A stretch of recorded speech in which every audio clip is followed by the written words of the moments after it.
Hey, Ambrosia, how are you? I'm good. How are you? I'm great. I was just complimenting Ambrosia on how good her internet connection is. And she said that was a first for her. No one has ever complimented her internet connection. It's true, but I take pride in it. I've searched high and low for the highest quality and the most, I don't know, what do you call those? I almost said decimals. That's not the right. Yeah, high speed internet abilities. Yes, broadband. Yeah. Data exactly. transfer. Yeah. So we have a really good one, which I for one appreciate. So sometimes, listeners, if the audio is not so good, that's because the data connection is not very good. So the listeners also appreciate your internet connection.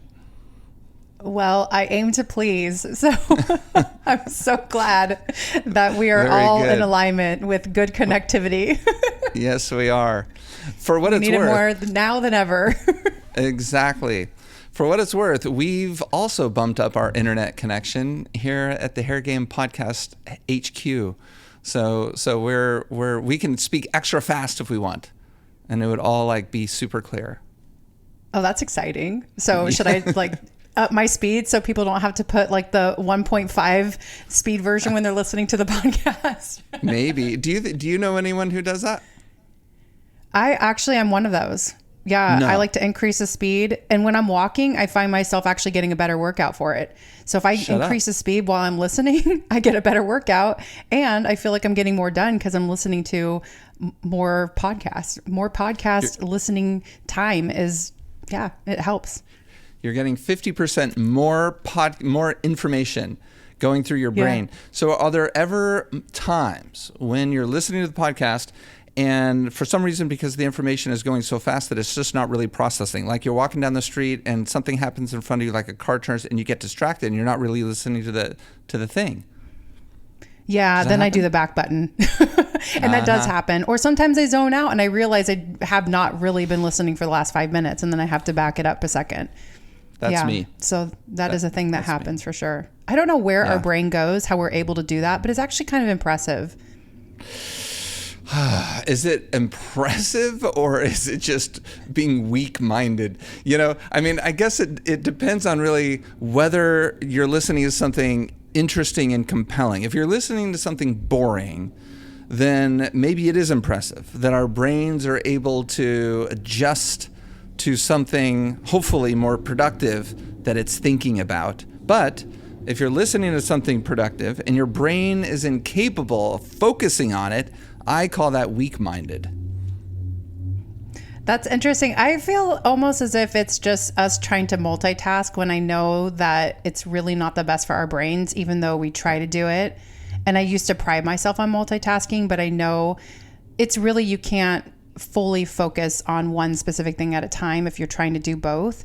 So I've really tried to not multitask. But when it comes to listening and walking at the same time, I feel pretty confident that I can do both at the same time. So those are one of the scenarios that I will multitask.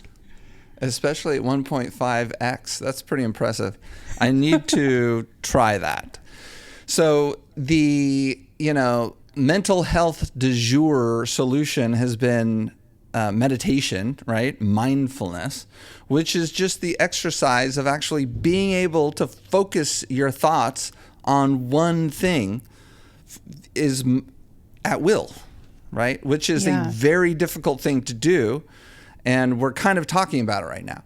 But, and the thing that the meditation, instructor would often say is that to focus on, let's say, your breath, right? Which is, oh my God, what is more boring than focusing your thoughts on your breath? So that's kind of why it's an exercise.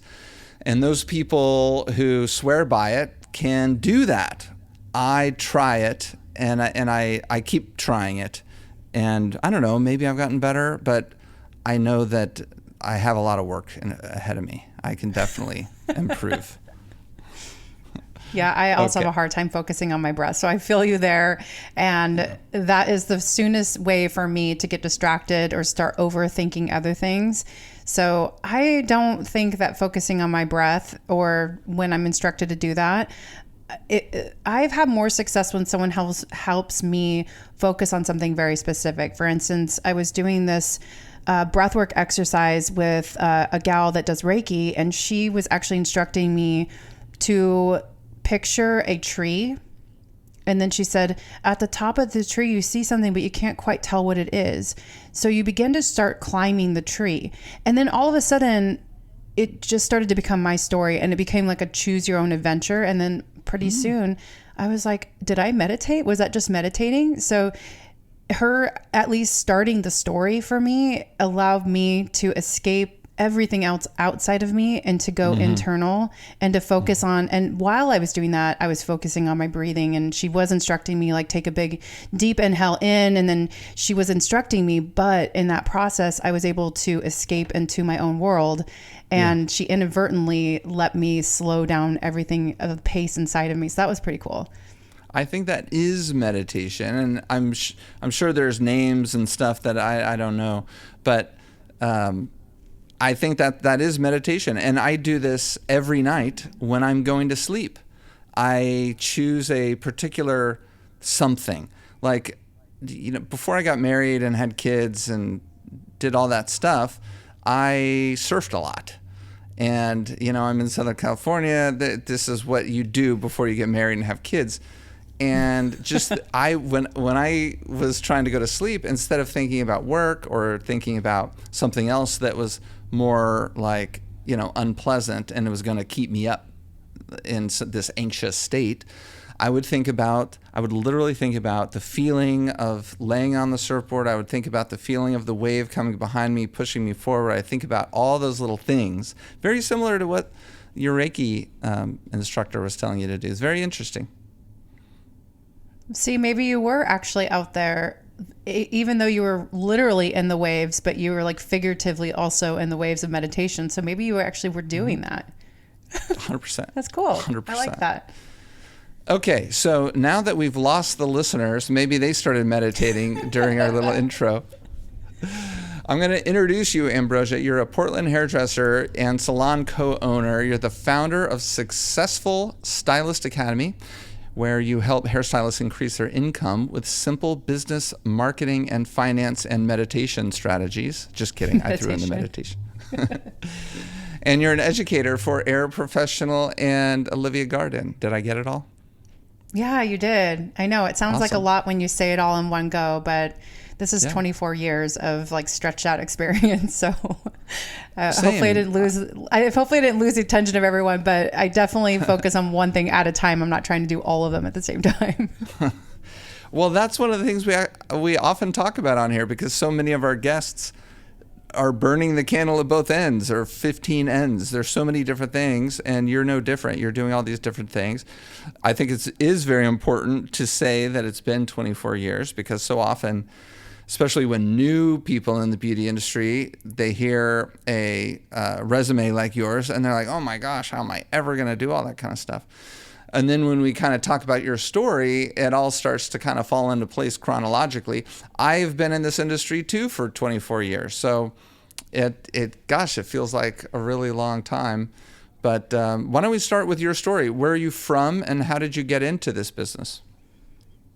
So I am from Portland, Oregon, I would say, because I moved here when I was really little. And when I discovered the hair industry, I was actually a client myself. And this is kind of a funny story, because I was seeing my sister-in-law who did hair at the time in this salon. And I was going to school to get my marketing degree.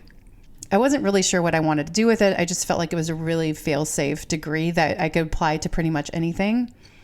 But as I was looking around, I started observing some of the busy stylists versus the stylists who maybe didn't have as many clients. I realized that there was a lot of marketing that they had to do, and that basically just getting the right kind of clients in their chair. And the more questions I asked my sister-in-law, then the more I started to realize, like, wow, this is the perfect mixture of having your people skills and understanding the sales and marketing side of our industry, and also the artistic side of things. And if you could put them together beautifully, then you could have a wonderful, well-rounded business. So I made the decision to pause going to school for marketing, and I actually decided to get my license to do hair. And then if you fast forward many years later, I ended up becoming the co-owner of that salon and now owner. So it's so funny how things progress this way, because it's not as if I really set out to be an owner of a salon or really even stay in the industry for as long as I have. And I think that's a beautiful unexperienced and unexpected thing that can really happen if you allow it to happen. I think sometimes the hard part about it, and this is the hard truth, when I sit down with a new stylist who just graduated beauty school and they're so excited and they can't wait to dive in, and a lot of times I'm hearing words like, I want to open up my own salon. And it's really cool to have that idea or to know that that's what you want in the very beginning. But I also see it as being almost a prison in a way, because, and let me explain this a little bit. I think what happens is that people get ahead of themselves so much that they can't really enjoy where they are right now and just being really divine at the craft that they're doing today, and letting life just take its course and show them which way they should be going. Because that's the quickest way to get disappointed, is just to have these grand expectations of what you really think you want before you're even there. So sometimes there's something really beautiful not knowing what is going to come out on the other end. And that's the joy that I've experienced in this industry. I think that's what's kept me around for 24 years. Mm-hmm. Being open to opportunities that might serendipitously come our way, right? Yeah, exactly. If you define it all in the beginning, and this maybe goes counter to some of the, I'm going to use the du jour term again. The advice du jour that everybody likes to talk about is, plan things out and then work towards that goals. And work towards that goal or goals. And I think that's good. But I think what you said is so important, and that is to keep yourself open to other opportunities. It's if a big brand comes your way and you creative director of this or that, and that sounds super cool, what a great experience, and maybe go in that direction. Yeah, exactly. And I think, and the more I've done, the more I've learned that there are so many more things that are out there. And I think also what I've learned in this whole process is that even if you are given an opportunity and let's say you're not ready for that, or it doesn't feel like it aligns right now, then that opportunity will show up in other ways at different times of your life. So it's not like this is my one shot, my only chance, my only shot.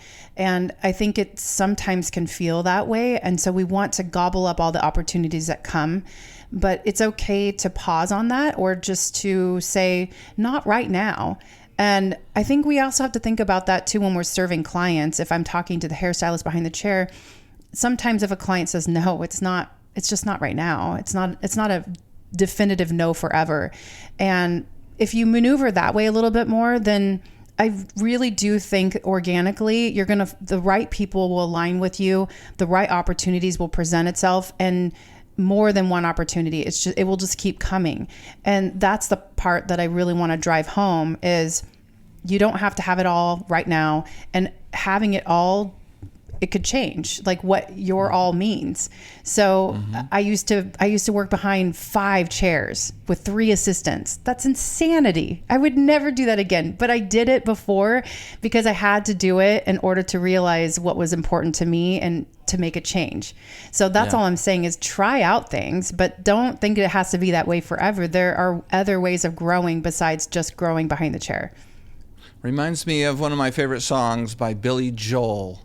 Vienna. It's called Vienna. Do you know Vienna, that song? I don't know. Can you sing a little part for me? Vienna waits for you. That's all I'm going to do. That's it. I'm going to look it up after we get off this. I mean, this is my podcast, so I can sing if I wanted to, but I don't want to chase the listeners away.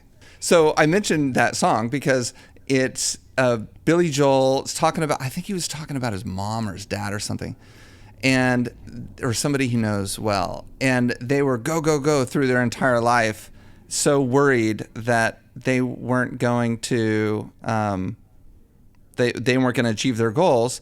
And I guess Vienna, like moving to Vienna, Austria, was like the goal. And And he said, don't rush, don't freak out. Vienna waits for you. You can take your time and you'll still get to your goal. In other words, kind of what you said, which is kind of enjoy where you are. I think that's really important to think about as you go through the process of life. Yeah, it's funny because full transparency, I will say that, but I'm not the best at practicing it. And I do believe that those who say are the ones that need to take their own advice. So right. Take what you want with that. Right. And just revisit it when you can. Totally. This is that idea that, the shrink is always the most fucked up person in the room, right? Yeah. That's like always the case. Okay, Donovan, pause while I find Vienna. We'll do a little sound bite. Okay, hold on.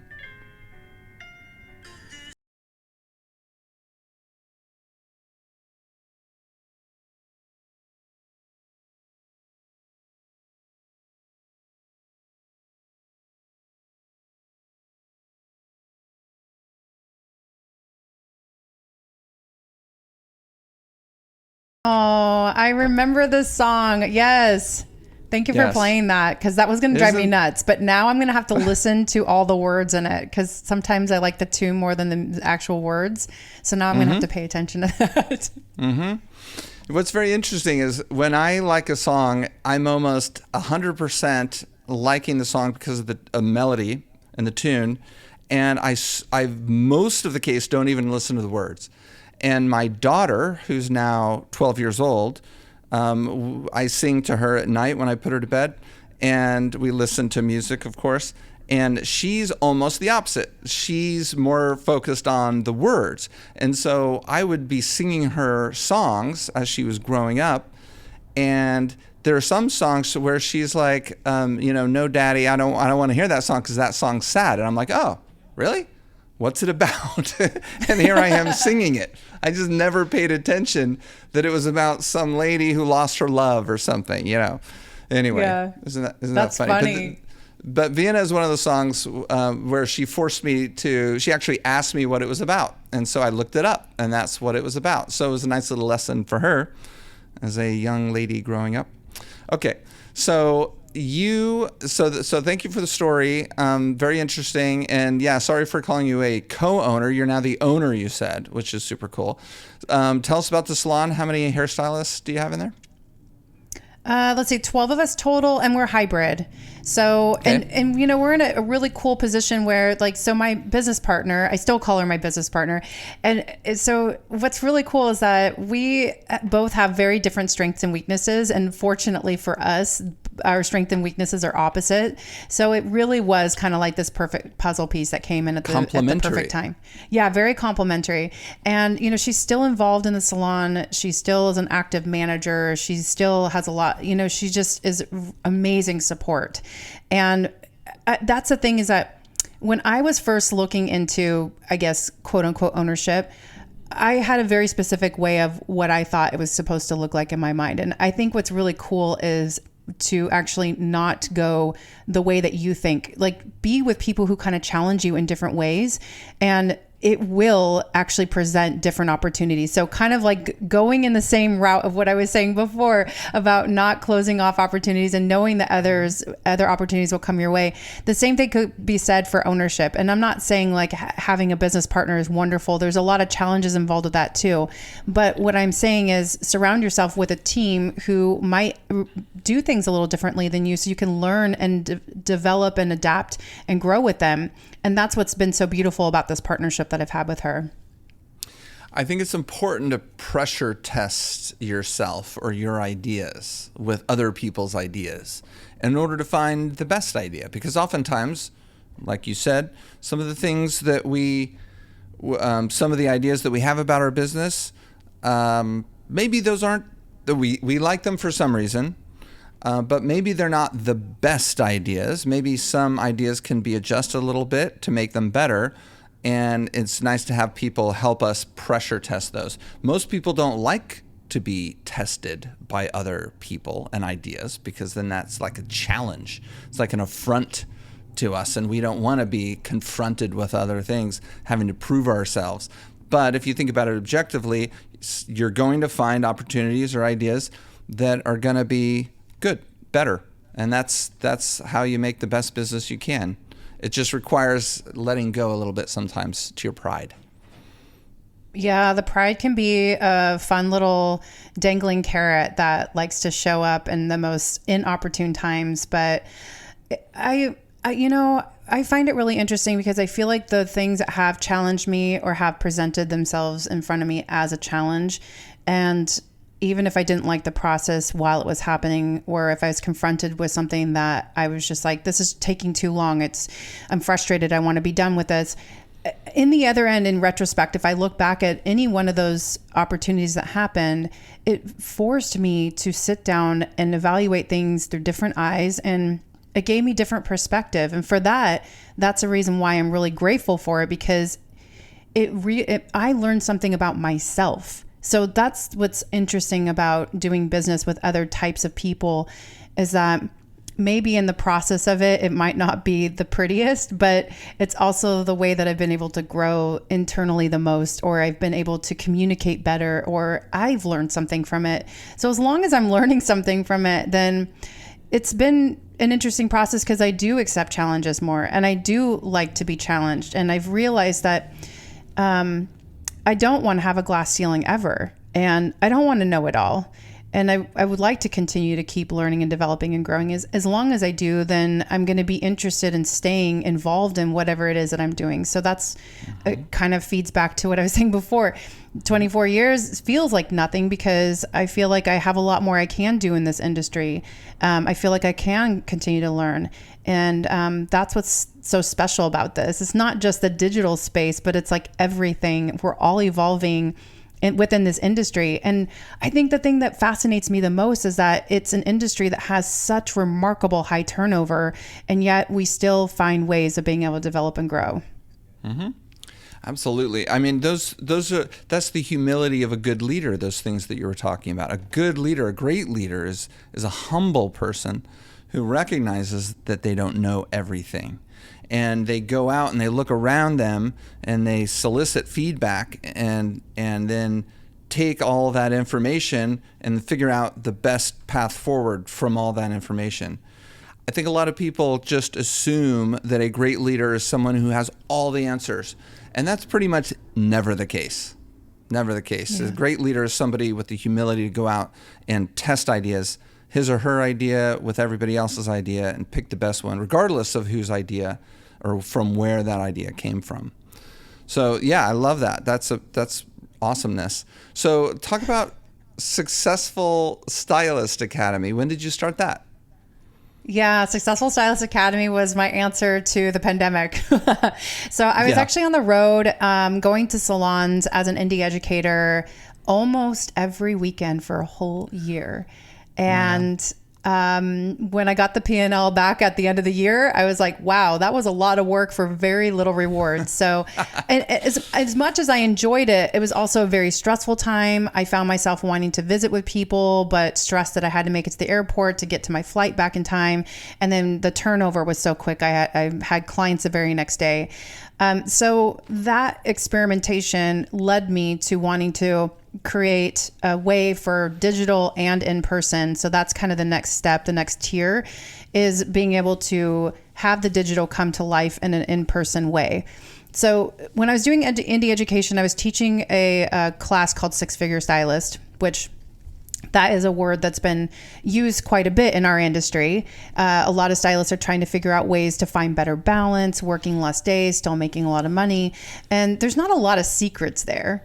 But I think some of the secrets are how we can develop relationships with clients differently, and just being able to communicate more effectively, having a long-term plan in mind. So there are some steps that we need to do to work toward that. But in that process also, I've realized that there's a lot more to the technical than I think.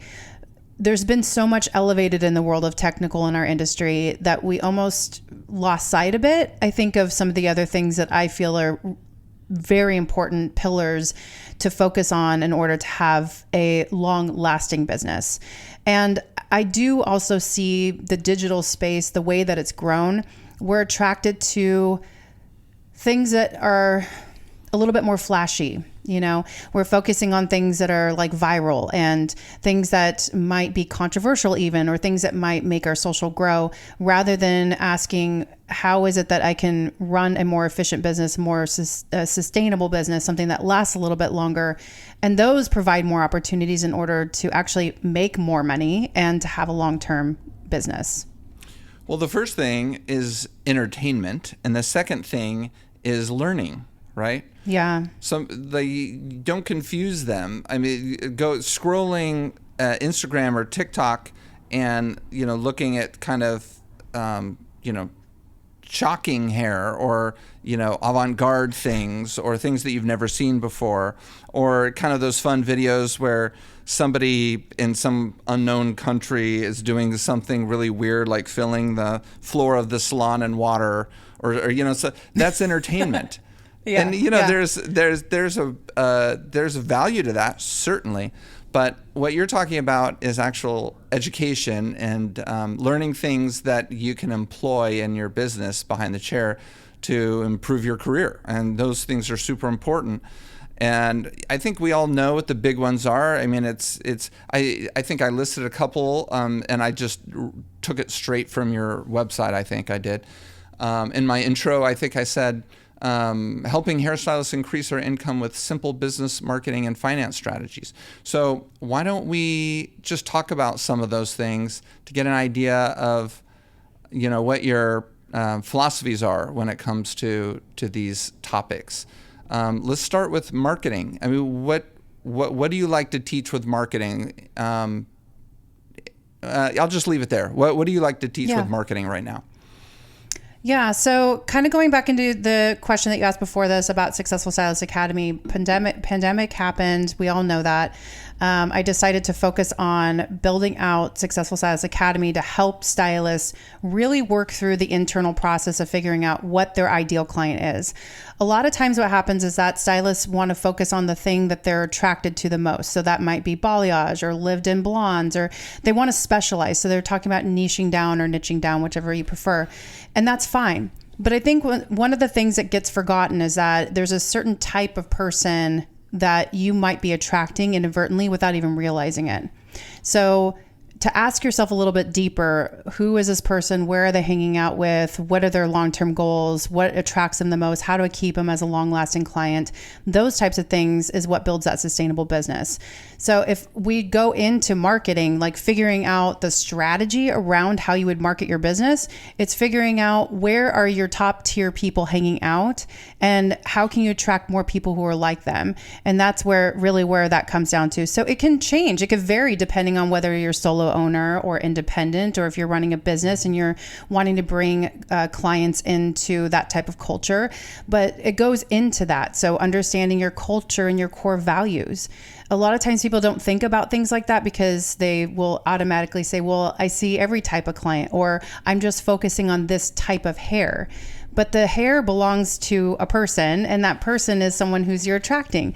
So the more that you understand who it is that you're attracting, and you actually have those like-mindedness, that's when you get to grow together instead of them just being a transaction that's filling that goal of that one technical ability.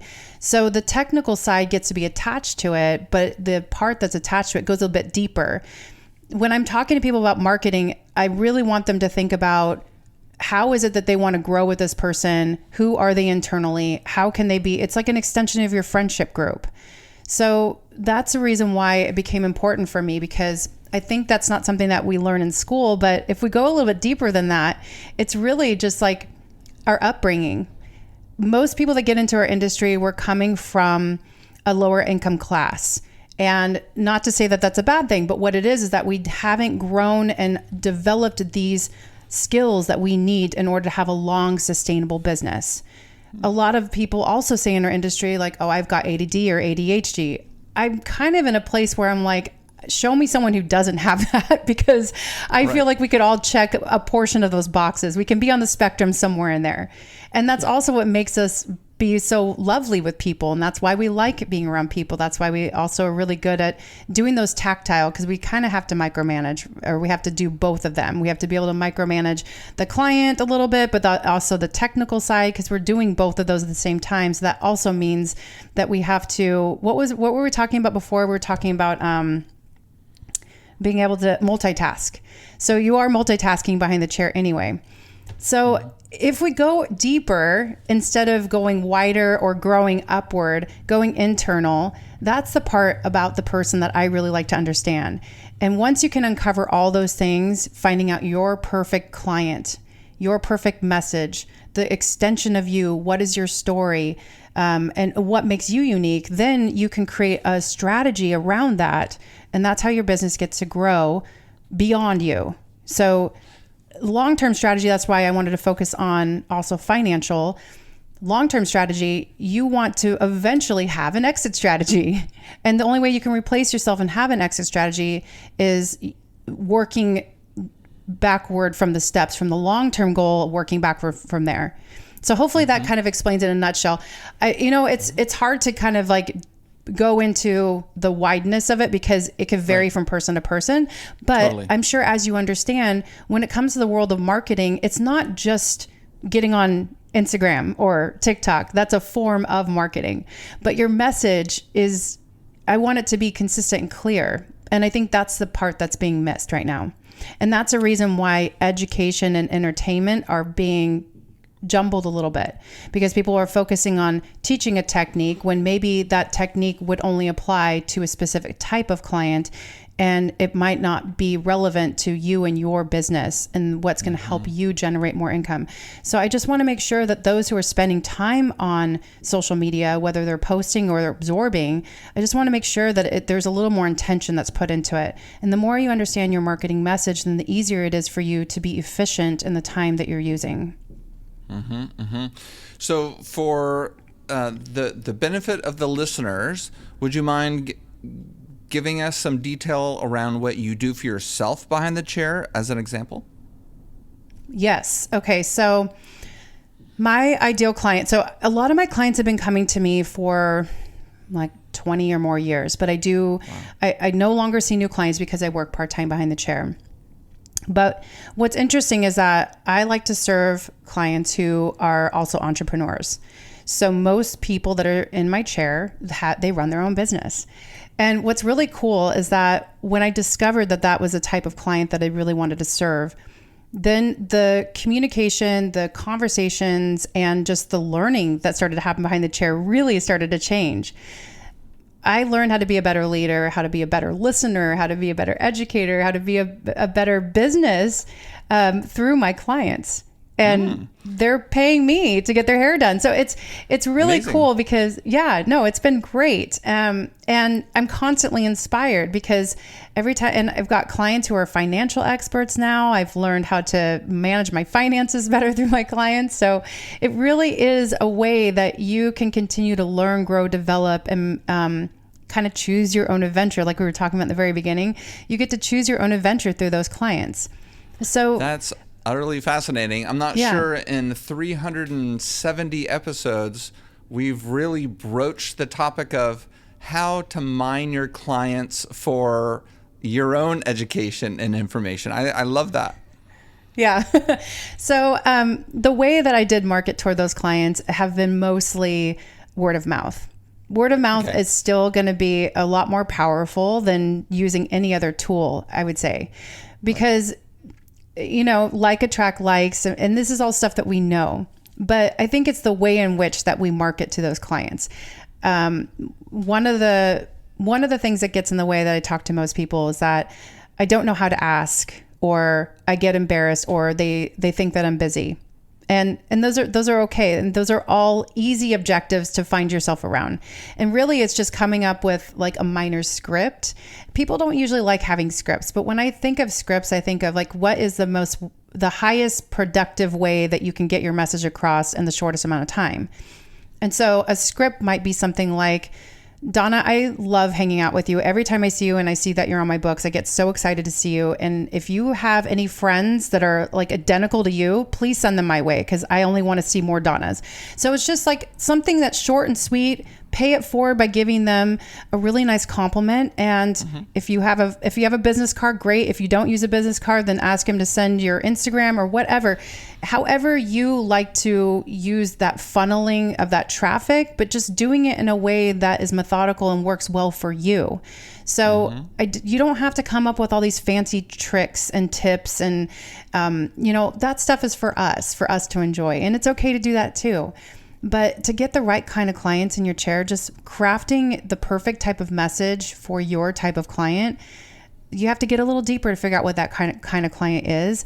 And then it becomes easier to craft that message and then to find out where they are and then develop your strategy from there. I love that.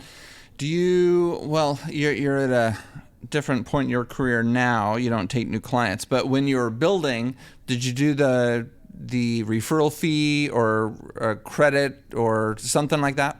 Incentivizing Donna? Yes, incentivizing Donna, yeah. So I would give a complimentary treatment to any client who would be referred through them. So we had a referral program.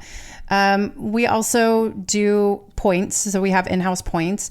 So if they pre-book the same day or if they refer a client, they also earn points. If they purchase retail, they acquire points, and then those points can be applied to any service or retail product that they would like.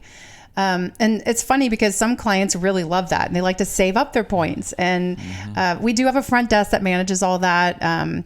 I find a lot of value in having a front desk. I think that could be a completely different, separate podcast in itself. I think it's really important that we really pay attention to how we want our business to operate and what does it really look like to have that white glove service, like thinking about a white glove service and performing at the highest level that you possibly can. So if I want to be 100% like present for my client and be available for them and focus on the things that I need to focus on in order to have my business run efficiently, I know that having a front desk there is going to help me achieve my goals faster. Yeah, so we do use Mevo as a software system, and that helps us keep track of those points. And you can set it up however you would like to on the back end. It's actually pretty easy to figure it out. And as a matter of fact, I know that most software systems these days are pretty user-friendly, and there are a lot of things built out. One thing I would actually say that's probably not related, and this is where I get a little squirrely, so I have to apologize, but when we're looking at software programs or any kind of booking software system that we want to use, one of the pieces of advice that I think is really important to think about is when you're asking for reviews from your clients, and this is an extension of your marketing, when you're asking for reviews, make sure you're not getting it on your booking software systems. It's pretty low level search engine optimization, but it also, some of them don't even actually have SEO tracking on it. So you'd want to get them through Google or Yelp reviews. So getting those reviews on the right platform is really important. And that's something that took me a while to figure out. So that's something that just keep that in mind whenever you're getting those. But yeah, going back to referral points and going back into figuring out how you want your reward system to work, you can really set up most tracking devices, I think. I know for a fact Mevo you can do it, but I'm sure there are others that you can set that up pretty easily and you can decide how you want your point system to work out. But clients do really like it, having loyalty points. It's really great. Mm-hmm. What do you suggest about pricing? It's a big topic, been a big topic since inflation really started roaring 3 years ago or so. What do you suggest about pricing? Yeah, I feel, so this is actually a great question because I feel like pricing is one of those things that we see a lot of stuff on social media. It might not be applicable to you. Take some advice and apply it to whatever it is that you want to do with it. But plucking a number out of thin air is really dangerous and can really hurt your business. The last thing you want to do is guess on it and then go backwards.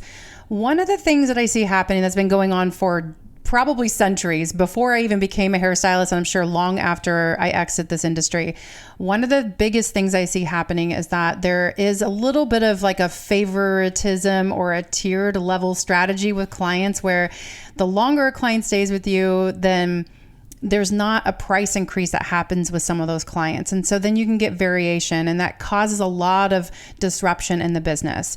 So getting everyone on the same page and being clean and simple, have your hours set, have your prices set. It doesn't matter if you tier out your pricing strategy with hourly or if you're doing it a la carte, it's all the same. You're still pricing for time and product. So if you're going to take 2 or 3 hours to apply, let's say you take 3 hours to apply a full highlight, whatever full highlight looks like to you. I know that some people aren't using the word full highlight, but stick with me here.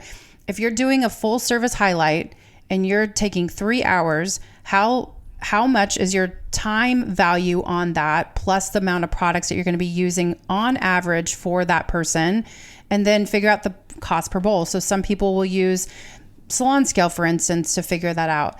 But whatever that thing is, having a pricing structure where you have time and product allotted, that's really the only way that you can figure out how to charge for a service. The rest of it comes down to demographic, where you live, what your rent is. There's all kinds of variables that go into what your pricing should be. So listening to what someone else in the Midwest is charging, or even for that matter, if you're in the Midwest and you're listening to someone on the East Coast that's charging, it's going to be very different. So don't take into account what other people are pricing.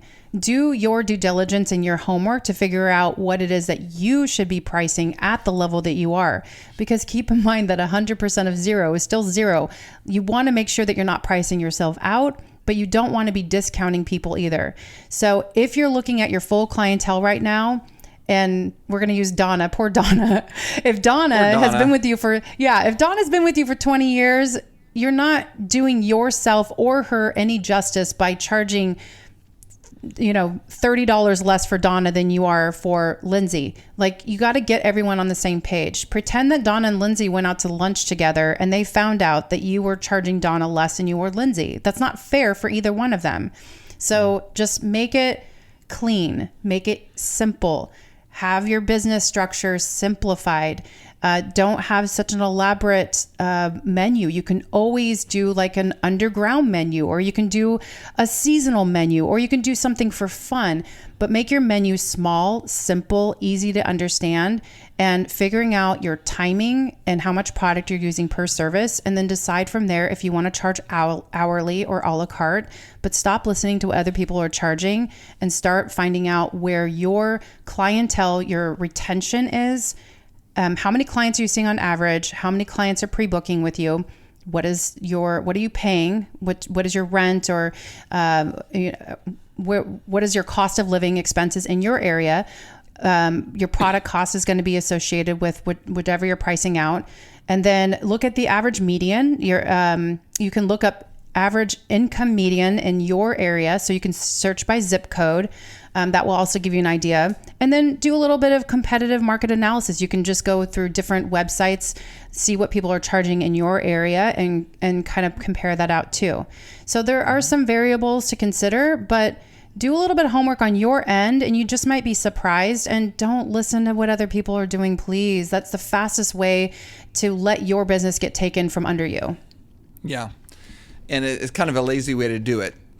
As you're going through the steps, I can hear the listeners like, oh my gosh, when am I going to do that? But the reality is that's the proper way to do it. And if you listen to somebody else who's in a different situation than you are, it could be bad information that could hurt you. Donna, again, we're picking on Donna. Donna expects to have to pay more money every so often. Every year, every 18 months or whatever. She expects it because in every other part of Donna's life, whether it's her rent or her insurance for her house or whatever, it's going up a lot.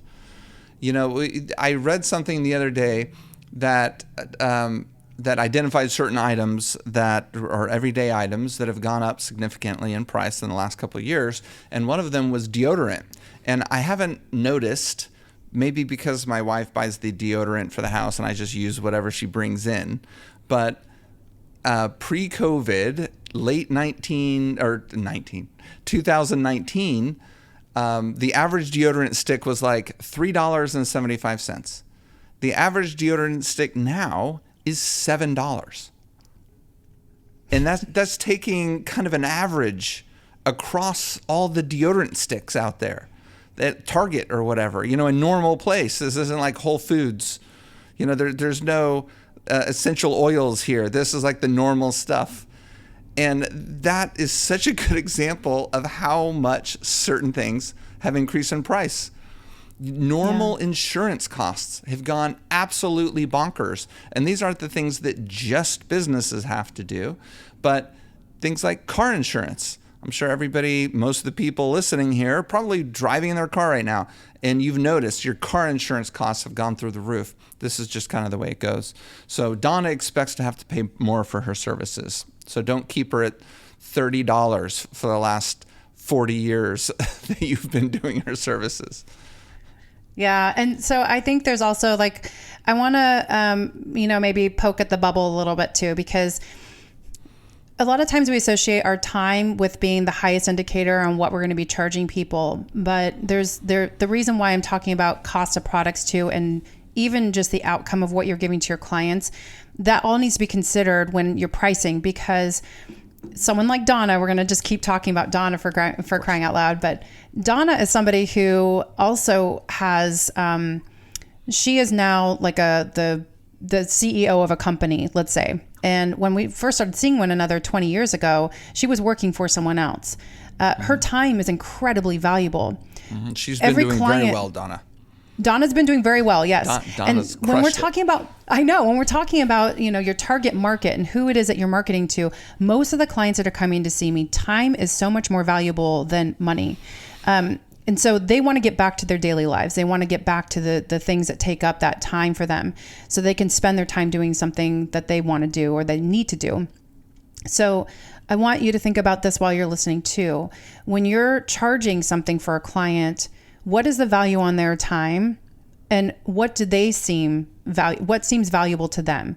Is it the amount of time you spent doing something, or how much time you gave back to them? So there is something to consider when it is that we are spending our time with our clients. I know for a fact my clients are coming to sit down with me. They don't want to spend half the day with me. They can't. I mean, they have to get back to their lives again. So I have to make sure speed is very important for my clients. So finding ways to get faster at that skill, that was something very important for me very early in my career, because I knew that is who I was marketing to. This is the perspective that you get better at doing the service faster, offering the same outcome, but doing it faster, and not to charge less for it because you're spending less time, but to charge more for it because you're giving that time back to your client. You're giving them greater value than making them sit there longer. Yes, you said it better than I did, Eric. Yes, just take out the part where I just talked about it and you insert what you just said. That was perfect. You said that perfectly. It's good to talk about it both ways, and that's my job as the host, to sometimes break down a concept so that our listeners can understand it, because that one's a tough one. We've talked about that one before, and when you and I were talking about pricing 7 minutes ago, we were talking about pricing based on how much time it's taking you, right? But the other way to look at it is the value that you're giving. And part of the value that you're giving your client is not just the outcome of how their hair looks, but it's in not wasting their time. It's in giving them that outcome in a short period of time, so that they can get home to their family, or go to the gym or go to yoga instead of sitting in the salon. Yes. Yeah, precisely. Here's something we haven't talked about yet, and that is the imminent shutdown of TikTok in the United States. Have you been paying attention? Yes, slightly. So basically, for those who haven't, let me bring it up so the listeners know what I'm talking about, because some probably haven't noticed. But there's a bill running through the United States Congress, supported by both sides, Republicans and Democrats, to effectively ban TikTok from any more downloads in the United States. And the reason is because TikTok is owned by a company called ByteDance, which is a Chinese-owned or Chinese-based company. And there are certain indications that there is a lot of, closeness, communication between the Chinese government and ByteDance, the company. And of course, nobody wants the Chinese government to have all this information about Americans. Certain, American government officials have TikTok accounts and stuff. And so maybe this information can be a security risk. And I'll just say one more thing and then I'll throw it back to you.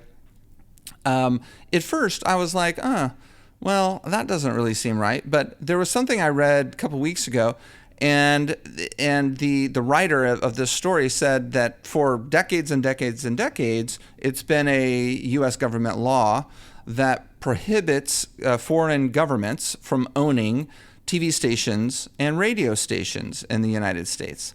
Why should it be okay for a foreign government to own something like TikTok, which has become a de facto source of news? I mean, I know that's a frightening thing to even conceptualize, but it is true for Americans, especially young Americans. So that's kind of the issue at hand. So what do you think about it? Yeah, I've kind of gone back and forth on my thoughts about it, honestly. And I have not been super active on TikTok. It's been talked about for a while now that they would be pulling it away from US, or the other way around, that US would be pulling away from TikTok. I know that there are other countries like India, it's been banned. Like there are other countries that do not allow TikTok to even be used on people's devices. But with that said, I think, what kind of gets in the way of it is that whole freedom of speech. Like people really want to find ways to be able to still let their voice be heard on there. And I know that it never really started out that way. As a matter of fact, I know before that was like, what was it called again? Was it Musical.ly or something like that? Mm-hmm. It was kind of like younger kids were using it for like dancing and things like that. And then it slowly started to become this way where people would speak about their opinions. And then that became a source of news, quote unquote, which is kind of like, it's funny to me, not funny, but interesting that even if we know it, we still will take sources and apply that as true instead of us doing our due diligence and our homework. So I guess the same could be said for our scale. Like if we talk about the industry and we were getting education and what are they calling it that again? Edutainment or whatever. It's like education and entertainment. How we're taking that as true rather than applying it for ourselves. So some of it is kind of going back into the laziness that you were speaking about before, Eric. And I think if my opinion on TikTok, I don't really have an opinion, honestly. I don't. And the reason why is because if people are not going to do the work to figure out the facts for themselves and they're going to take things at face value from what other people are saying, then they're not really ready to do the work for themselves anyway. So then it's like, it's a broken record, like to tell someone to do something. Right. What do I think it's going to happen? I'd be surprised if it did. Honestly, I would. I think there's just too much money in it. And I don't know how the government is going to be able to justify or pull that away without getting so much pushback. And especially with it being an election year, I doubt anything's going to happen with that right now. So I would be surprised. Well, both front runners, and this is a bit surprising. And you did mention that it goes back a little bit. And I think it was Trump at some point said it. And I remember hearing that and thinking, are you kidding me? That sounds so ridiculous that the president would do that. But of course it's Trump, so he's unique in many ways. But I kind of scoffed. And then here we are, fast forward, and you have, the bill passed like 98% of the congressmen voted on it. And I think it's got to go to the Senate. Biden said that he would sign it. Obviously Trump would sign it. And so it kind of looks like it's going to happen, shockingly. Now, I think the nuances and the details of the bill are very important because it's not like the government can just shut it down immediately. There are certain nuances, like the way that the bill is written, it's like it has to be owned by a U.S. entity, and how do you define U.S. entity? So the company might sell, the company's worth about $280 billion right now. That was the last valuation. So it's a monster business in terms of valuation. But of course, there's a lot of entities who would love to buy it. And maybe it becomes a public company. So anyone around the world could own it. So there's a lot of nuances and details, and like the definitions of the terms being thrown around are very important. But I think it would start with something like it wouldn't be available in the App Store. So like if it's available on your phone, it continues to be available on your phone. I don't think that the government can shut that down, but I could be wrong. I don't know. It's a very interesting thing. So for the listeners who are interested in that, check it out. I mean, that's all over the news on just about every news outlet out there. Okay. Yeah. So if I handed you this wand and said you could wave it and change anything about the industry at all right now, what would it be? What would you change? You are Queen Ambrosia of the beauty industry. I guess if I could wave my wand, it would be that everyone would start to treat their business like a real business. And that's a loaded thing to say. But what I mean by that is I really want people to look at their business as a long-term game that could actually pay it forward many times over. And that means people would show up differently for their business rather than trying to get the next big thing. There is no next big thing. Mm-hmm. If you handle your business that way, then you'll be taken care of. I'm trying to come up with a better answer than that. And no, I don't know that that's I can. I just wish that people would see the potential in themselves before they gave up. There's just people that exit this industry too quickly. And I think focusing on becoming viral or becoming big there's a lot that it's laden with that people don't get to see that happens. I've been around a lot of people that, and I even got sucked into it for just a moment, and it's a hard thing to sustain, but it's also, people don't talk about the amount of energy that goes into that, and how you have to show up for it, and how other people dictate what you can and can't do. And you're constantly chasing the dollar because when you're an influencer or whatever, you're under contract with different people, and it can take you for a bit of a ride. And I've just seen it really destroy people's homes. And so that's the reason why if you have ownership of your thing, it can grow in so many ways, but you just have to focus on it and stop chasing all the bright, shiny things around. I love that. And a lot of the people who think, oh, I would love to have passive income coming in from, whether it's Air or Olivia Garden or L'Oreal or whoever, I want that L'Oreal check to hit my bank every month. Okay, but they're not just doing that because they're nice people. They're doing it because you are working for them. Right. There's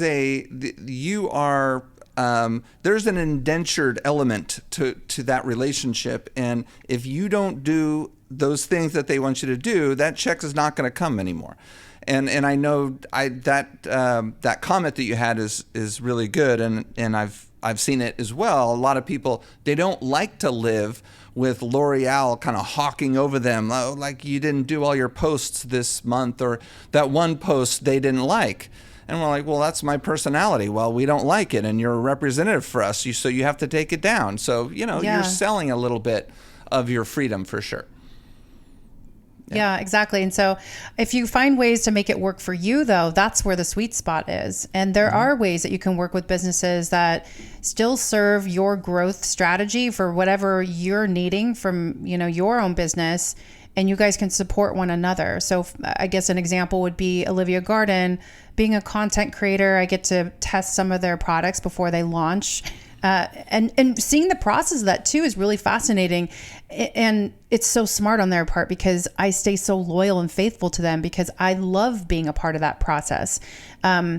Being an educator with them, it's not as black and white. As we've grown and developed this relationship together, and as they've gained my trust, I've been able to have a little bit more of a voice in the business. And that is really cool too, because I don't need to own a product line necessarily, but I want to feel equally injected into it. I want to feel like my voice is heard and understood, and that I'm not only an educator, but I also get to help shape what it is that the product line is doing for the future of our business too. And that's a really cool thing to do. And that's where a partnership can really change things. So just thinking outside the box, but you won't be able to do that necessarily if you don't focus long enough on who it is that you really want to build relationships with. And it's all about building relationships. I just don't see enough of that happening. And that's really what I want listeners, that you guys listening in, to think about that. Like, who is it that I really love being around, that it's so effortless to be a partner or be in collaboration or be whatever that thing, insert that thing. And how can I elevate it even more? And how can we grow together? Then I think you'll find yourself a lot happier, and you'll also see that there are a lot more opportunities that come your way because of it. Mm-hmm. Absolutely. Do you have any hair horror stories you would like to share? Oh, yes, of course I do. Well, let's see. Okay, I'll talk about both sides. So behind the chair, this is back when I was, I had 3 to 5 chairs booked. So, I mean, when I tell you guys a story, you're gonna be like, well, no wonder. So here I am taking care of one of my clients. Her name literally was Karen. And I was taking care of Karen's hair. And I mean, I know that that's like such a played out thing. Like, we're not even supposed to be using that name anymore, but her name literally was Karen. So I was taking care of her. And I had a client who had this emergency. It was such an emergency that she decided to come into the salon unannounced rather than calling or booking like normal, like typical people would. She approached me in front of Karen while I was doing Karen's hair. And she was telling me about her hair, how she needed to come in right now. And she wasn't going to leave until I saw her. And Karen she literally took my hand and put it to the side. And she looked directly at this client. And she said, make an appointment like all the rest of us do. I'm getting my hair done by her. You need to leave now. And I was like, oh my gosh. Nice. So the crazy part about that whole service is that I was taking care of Karen's hair. Yes. Karen had a very special date coming up. She was going to be getting married soon. And Karen was only scheduled for a partial highlight that day, but she wanted to get a haircut. And I said, my advice is to wait on cutting the hair until after the wedding. This is just based on my own experience. And she said, no, I'm not going to be able to get back in. I want you to do it now. And I said, okay, well, I'm going to take off less than I normally do then. And I did. I did the full haircut. She was quiet. And then as I'm blow drying, she looks up and she snapped. She's like, she literally said this, Eric, I'll never forget this. She said, you ruined my hair, you ruined my wedding, and you ruined my life. Oh, Jesus. In that order. Yeah. There in the 2-hour service. You did all that. Yeah. Karen ruined my life. Yeah. She said I ruined her hair, her wedding, and her life. Wow. That haunted me for a long time. I went home. I think I'm pretty sure I cried about it. Hold on. I couldn't let it go. Give us an idea. Was this your first indication that she wasn't happy with the service? She said nothing before that? I mean, other than I want to cut my hair, and you were suggesting not, and then, but you did. You cut her hair, even though she didn't book the appointment for it. Yeah. I mean, well, in hindsight, if I look back on this, remember I was telling you, like, marketing to the right person. This is what I mean. Like, accepting all clients sometimes can work against you. And I would bend over backwards for people like her.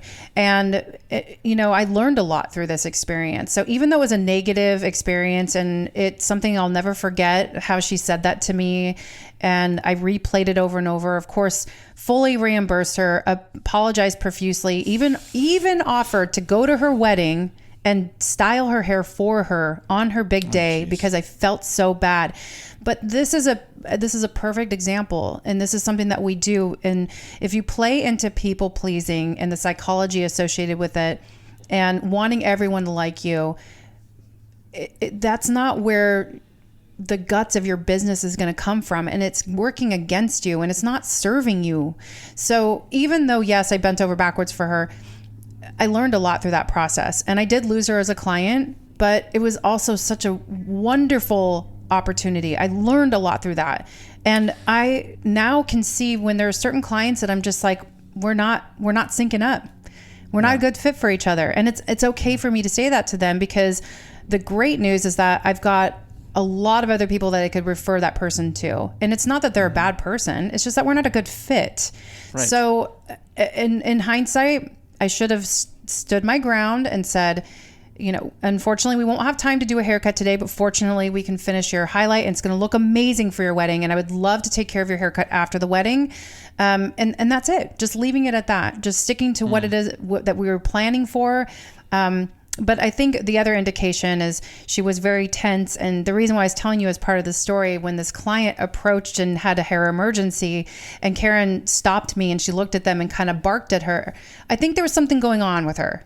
Yeah. Some inkling in there. I was like, maybe there's something going on with Karen right now. It wasn't just me. But at the same time, tension inside. Yeah. But follow your gut, like listen to that, because that is something, looking back on it, man, all the warning flags, all the signs were there, but I just chose to ignore it because I wanted her to be happy.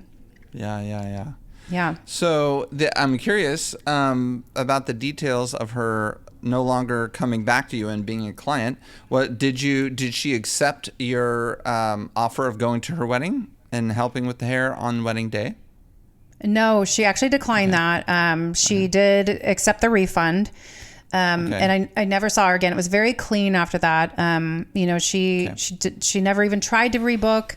And I had to work through that on my own. But like I said, I learned a lot through that. And so that was on that end of the business, like serving clients behind the chair. This is one of many examples that I see happening in our industry over and over and over again. And then the other side of the industry, being a salon owner, I needed to hire somebody for the front desk, and I handled it like an emergency. And therefore, when you handle things like an emergency, then that's the type of employees you're going to end up getting too. Emergency employees. Emergency employees. Don't ever hire an emergency employee, no matter which way, no matter what they tell you or what you think that you need. Take your time. You know, really be thoughtful and methodical about who it is that you bring in. And if anything, hire slow, fire fast. Exactly. And if you don't feel like you're doing it even for you, then think about everyone else in there. Like, what did they deserve? So, you know, I mistakenly did that. Sorry to interrupt, but I just want to say this before you keep going on. And I'm fascinated about this story. But most people hire fast and fire slow. They hire fast. They do an emergency thing because they're desperate.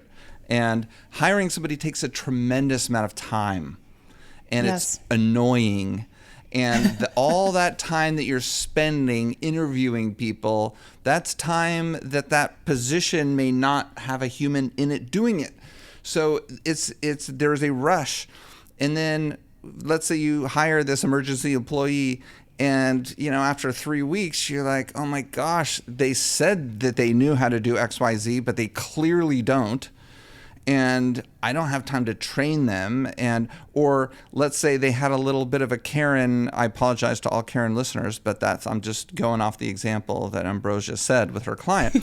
Maybe she snapped at somebody in the salon, and you were there, and you're like, okay, clearly there's a little bit of a screw loose here. And then 2 years later, the employee is still there.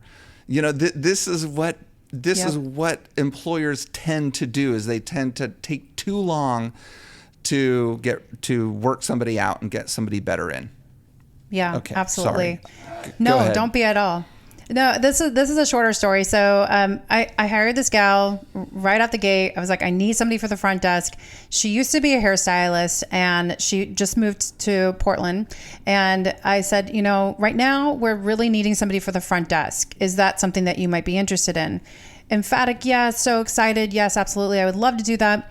But what was happening is that, number one, she didn't have any background or skill at the front desk. She really wanted to take care of clients, but she was willing to do the job. So I hired her for that job. Sorry. I don't know if you could just hear my dog barking. It's okay. She was hired to do that job.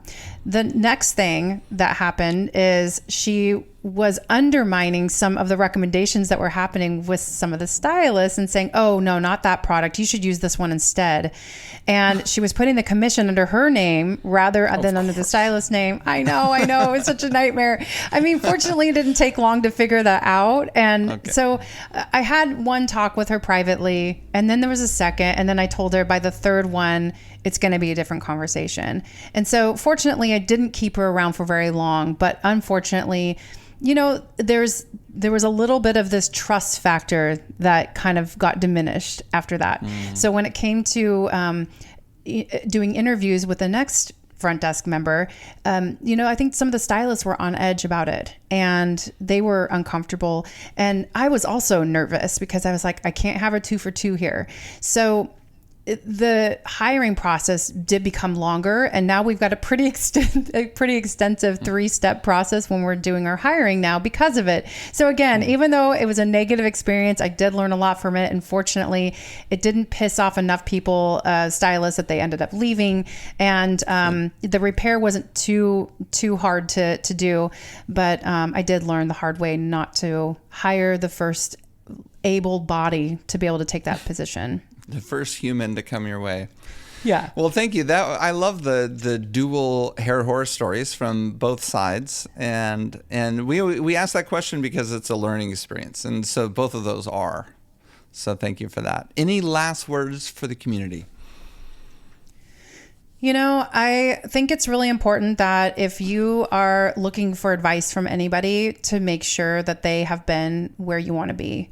There are a lot of gurus, mentors, coaches, whatever word we want to put with them out there. Influencers. Influencer. Yeah. Insert whatever word. Just make sure that they have been where you want to be. And if they are, then find out if they're qualified. And when I'm saying qualified, have they worked with others to the capacity that you're looking for? And has it gone well? So just a little bit of a vetting process before you invest time. Please consider your time and then how much they're charging your money. So I think it's really easy to put money towards something and see if it's going to work out. But I really, really want you to consider how much time you're spending with others and within your own business. Because the minute that you can become more focused on whatever it is that you're wanting from your business or from your livelihood, the easier it will be. And there's actually a lot less steps that you actually have to take. So just getting laser focused on that. That's my hope for you. I love it. This was a great conversation. Thank you. It was great meeting you. You are Ambrosia Carey, Ambrosia, in case somebody doesn't know how to spell Ambrosia. You're Ambrosia Carey on Instagram. And let's see, Successful Stylist Academy, also just Successful Stylist Academy on Instagram. Thank you so much, Ambrosia. Thank you.